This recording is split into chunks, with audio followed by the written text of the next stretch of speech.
அனைவருக்கும் வணக்கம். நாம் சதுரங்க grand master Priyadarshan Kannappan chess Gaja பாட்காஸ்ட்ல இருந்து தொடர்ந்து செஸ் ஒலிம்பியாட் 2024 ஹங்கேரியில நடந்துட்டு இருக்க டெய்லி நியூஸ் ரிப்போர்ட், ஒரு கணிப்பு அடுத்த ரவுண்ட்ல என்ன நடக்கும்னு பார்த்துட்டு இருக்கோம். ஸோ இன்னைக்கு நம்ம பார்க்க போறது என்னன்னா, ரவுண்ட் 3, அதாவது மூன்றாவது சுற்றுல என்ன நடந்தது, நான்காவது சுற்றுல என்ன நடக்க வாய்ப்பு இருக்கு இன்னைக்கு அப்படிங்கறத பத்தி பார்க்க போறோம். முதல்ல ஓப்பன் செக்ஷன்ல இருந்து பார்ப்போம். அதற்கப்புறம் பெண்கள் செக்ஷனோட ரிசல்ட்ஸும் கணிப்புகளையும் பார்க்கிறோம். நம்ம ஓப்பன் செக்ஷன் பார்த்தோம்னா, இந்திய அணி தொடர்ந்து நல்லா விளையாண்டுட்டு வர்றாங்க. முதல் 2 கேம் ஜெயிச்சிருந்தாங்க. நேற்றுலாம் நம்ம பார்த்துருந்தோம். மூன்றாவது சுற்றுலையும் பார்த்தீங்கன்னா ஹங்கேரி பியோட விளையாண்டு 3.5 அப்படிங்கிற ஒரு ஸ்கோர்ல ஜெயிச்சிருக்காங்க. இதுல முக்கியமா ஒரு கேம் நம்ம சொல்லணும்னா, அர்ஜுன் எரிகேசி அவர் விளையாண்ட game grand master Peter Prohaszka Hungary பிளேயரோட விளையாண்ட கேம் ஒரு மிகவும் கவனிக்கத்தக்க ஒரு கேம். அது நீங்க வாய்ப்பு இருந்தா கண்டிப்பா பாருங்க. இந்த இந்த 3.5 இந்தியாவுடைய ரேங்கிங் டாப் ஆஃப் த ரேங்கிங்ல இருக்காங்க 3 சுற்று முடிவுகள்ல. அதே மாதிரி இன்னொரு முக்கியமான அணி அப்படின்னா யுனைடெட் ஸ்டேட்ஸ் ஆஃப் அமெரிக்கா. அவங்களும் பல்கேரியாவை 3.5 அப்படிங்கிற ஒரு ஸ்கோர்ல நேற்று ஜெயிச்சிருக்காங்க. ஸோ இதனால அவங்களும் 6 மேட்ச் புள்ளிகளுக்கு வந்திருக்காங்க. அண்ட் அமெரிக்கன் டீம்ல ஃபேபியானோ கருவானா, டொமிங்வெஸ் இவங்கெல்லாம் மிக முக்கியமான பிளேயர்களா நேற்று பல்கேரியாவை ஜெயிக்கும் போது இருந்திருக்காங்க.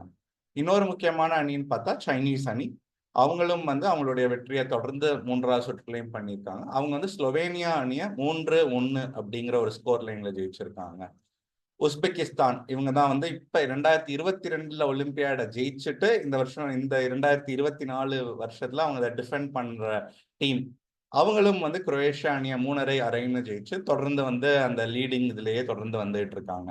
இதெல்லாம் வச்சு பார்க்கும்போது இப்போதைக்கு 16 அணிகள் 6 மேட்ச் பாயிண்ட், அதான் மேக்சிமம் இப்போதைக்கு எடுக்க முடியும், 6 மேட்ச் பாயிண்ட்ல இருக்காங்க. இப்ப போக போக இந்த நம்பர் குறைஞ்சிக்கிட்டே வரும் பொழுது மிகவும் பலமான அணிகள் மோத ஆரம்பிச்சிட்டாங்க. ஆல்ரெடி 3வது சுற்றுல ஆரம்பிச்சிட்டாங்க. 4வது சுற்றுல இன்னும் அதிக பலமுள்ள அணிகள் மோதிக்க போறாங்க.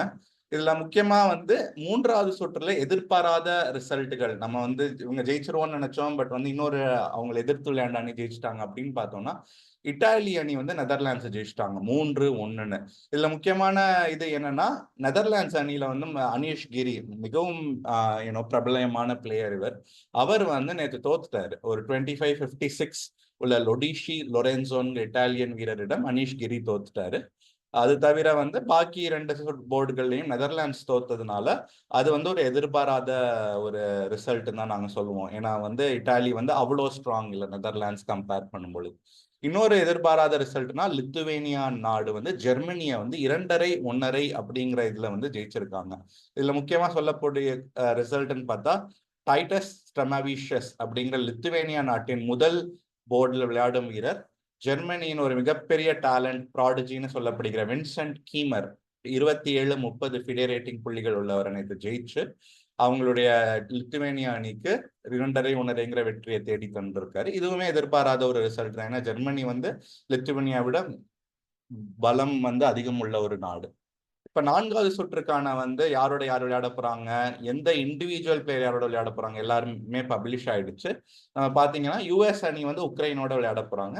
என்னுடைய கணிப்புன்னு பாத்தீங்கன்னா 3-1 அப்படின்னு ஒரு யுஎஸோட சாதகமா முடியும்னு நான் நினைக்கிறேன். இதற்கு முக்கிய காரணமா நான் என்ன சொல்லுவேன்னா, உக்ரைன் அணியில ரொம்ப டைனமிக்கான பிளேயர்கள் நிறைய இருக்காங்க. அதாவது அவங்களுடைய ஆட்டமே பாத்தீங்கன்னா கொஞ்சம் அக்ரெசிவா இருக்கும். நிறைய காம்ப்ளிகேஷன்ஸ் சதுரங்க போர்ட்ல நிறைய ஒரு ஒரு ஒரு கன்ஃபியூஷன் இருக்கும். அவங்க போர்டில் ரொம்ப குவாய்ட்டாலாம் விளையாட மாட்டாங்க. ரொம்ப அக்ரெசிவா விளையாடுற டீம் உக்ரைன் எப்பயுமே.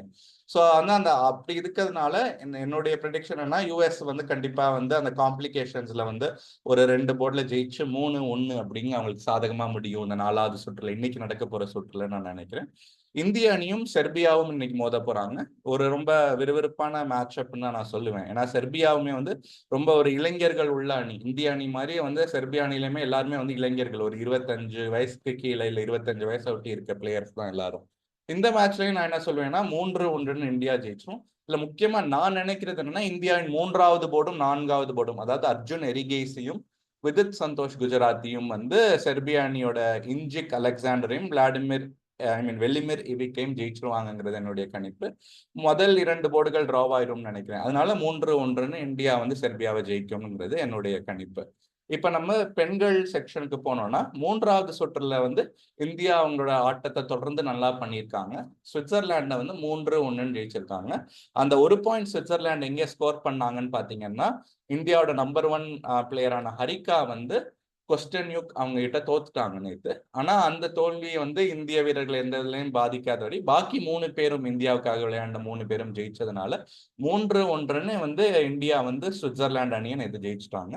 அதே மாதிரி ஆண்கள், அதாவது ஓபன் செக்ஷன் மாதிரியே உமன்ஸ் செக்ஷன்லயும் 16 அணிகள் அந்த 6 மேட்ச் புள்ளிகளோட பெர்ஃபெக்ட் ஸ்கோர்ல இருக்காங்க. இதுவுமே வந்து இப்ப இந்த பெண்கள் செக்ஷன்லயும் பாத்தீங்கன்னா போட்டி வந்து ரொம்ப விறுவிறுப்பா நல்ல பலமுள்ள அணிகள் வந்து மோத ஆரம்பிச்சிட்டாங்க. ஸோ இதுக்கப்புறம் வந்து நம்ம 4-0, 3-1 ரொம்ப பார்க்க முடியாது ரிசல்ட். கிட்டத்தட்ட 2-2 டிரா, இல்லை 2-1 அந்த மாதிரி நிறைய ரிசல்ட் வர ஆரம்பிக்கும். ஏன்னா வந்து பலமுள்ள அணிகள் விளையாடும் பொழுது அப்படி கிளீனா எல்லாத்தையும் ஜெயிச்சிட முடியாது, ஒரு ஸ்ட்ராங்கான அணி இருந்தாலும் கூட. இப்போதைக்கு பெண்கள் அணியில பாத்தீங்கன்னா டை பிரேக் இதுல வந்து லீடிங் ஸ்டாண்டிங்ல இருக்கவங்கன்னு பார்த்தா அமெரிக்க அணி, ஸ்பெயின், இங்கிலாந்து, இந்த 3 அணிகள் வந்து 3 பொசிஷன்ல இருக்காங்க 3 சுற்று முடிவுல. இதுல இங்கிலாந்து அணியை பற்றி நான் குறிப்பிட்டு சொல்லணும். ஏன்னா இங்கிலாந்து அணியில வந்து ஒரு மிகப்பெரிய ஒரு ப்ராடஜி, அதாவது மிகப்பெரிய ஒரு செஸ்ல வந்து உலகத்துல வந்து இன்னும் ஒரு 3-4 வருஷம் கழிச்சு மிகப்பெரிய பிளேயரா வரப்போறாங்க அப்படின்னு சொல்லப்படுற போதனா சிவானந்தன் அவங்க வந்து இங்கிலாந்து அணிக்காக வந்து விளையாண்டுட்டு இருக்காங்க. ஒரு 9 வயசு பெண் குழந்தை. இவங்க வந்து ஆல்ரெடி நிறைய பெரிய பிளேயர்களை வந்து பெண்கள் இதுல ஜெயிச்சிருக்காங்க. இதுக்கு முன்னாடி நடந்த டோர்னமெண்ட்ல எல்லாம் அவங்க வந்து ஒரு பெரிய டேலண்ட் அப்படின்னு உலகம் ஃபுல்லா இப்ப பேசப்படுற ஒரு பிளேயர். ஸோ அவங்க வந்து இங்கிலாந்து அணிக்கு ஆடுறது வந்து குறிப்பிடத்தக்க ஒரு விஷயம் நான் சொல்லுவேன். இப்ப பாத்தீங்கன்னா பெண்கள்ல வந்து எதிர்பாராத ரிசல்ட்கள் என்ன நடந்தது 3வது சுற்றுலன்னு பார்த்தா, ஜார்ஜியா, ரொமேனியா இவங்க 2 அணியும் நேற்று மோதிக்கிட்டாங்க.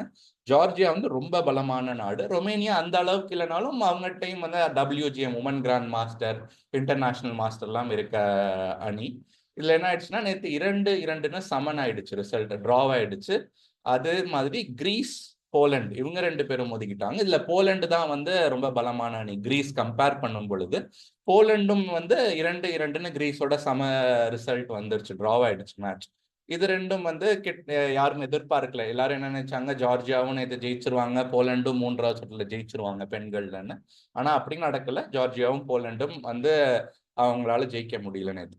இப்ப 4வது சுற்று இன்றைக்கு நடக்க போற பெண்கள் இதுல வந்து என்ன நடக்கும், என்ன எதிர்பார்ப்பு அப்படின்னு பாத்தீங்கன்னா, இந்திய அணி வந்து பிரான்ஸ் நாட்டோட மோதுறாங்க.